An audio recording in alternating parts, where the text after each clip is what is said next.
Good morning.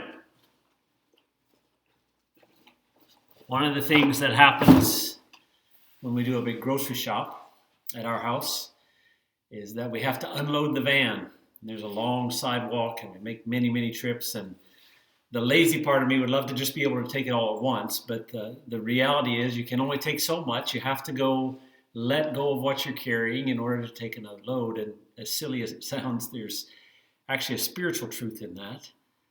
That sometimes we have to let go of things in order to make space for the other things that we need. On this second day of Holy Week, we focus on the thoughts shared by Jesus about his coming death. Thoughts that weren't well received. If you read chapter 8 of Mark or in John chapter 12, actually in John 12:24, he's talking about his coming death, and he says, "Very truly I tell you, unless a kernel of wheat falls to the ground and dies, it remains only a single seed. But if it dies, it produces many seeds." Now, in that passage and in other passages where Jesus talked about his death, people didn't like the message. When he said he was going to be put on trial and that he was going to die, they responded. In fact, in Mark, Peter rebukes Jesus for that. Even a few days after he had died, Jesus is walking on Resurrection Sunday with the disciples, two of them, on the road to Emmaus. And they're upset, and he says, "Why are your faces so downcast?" And they say, "We thought this Jesus was the one who was going to redeem Israel." They had these hopes, they had these things they were carrying. They all had expectations for what Jesus was going to do. And he said to them, on the road to Emmaus, "How foolish you are and how slow to believe all that the prophets have spoken." Didn't the Messiah have to suffer these things and then enter his glory?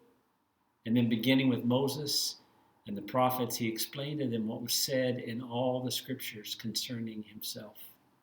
You see, very often we have something that we're carrying, something that we're holding to, a belief, a truth, something that's been important to us. And because our hands are so full of that, we cannot see the way to something different. And Jesus challenges his disciples as he approaches the cross to let go of their expectations for him, to be empty-handed and to let him give them what it is they needed. And sometimes with us, we have expectations of people. We have feelings toward people. We are angry at politicians, or we are angry at our neighbors. We're angry at the different people who think differently than us. And all we can do is hold on to that. And in this message of Jesus saying, you've got to let go in order to make space for something new, maybe this week what he's saying to us is we have to let those go. We have to let those preconceived ideas go. We have to let our anger go. Because those things need to fall to the ground and die to make way for something new to grow. So it's our hope as you walk through this Holy Week, as you're remembering the story of Jesus on the way to the cross, that you can think about those things that you're carrying that maybe he's asking you to lay down. That you can think about those things that are keeping you from seeing the world, seeing other people, seeing your own life the way God sees it. My friend Matt Auten years ago wrote a song, and he said, "I know that your reflection doesn't please you, and I know your introspection drains you dry. But your eyes were not made to look inside of you, so I guess you'll just have to trust mine. The well has no bottom, my love.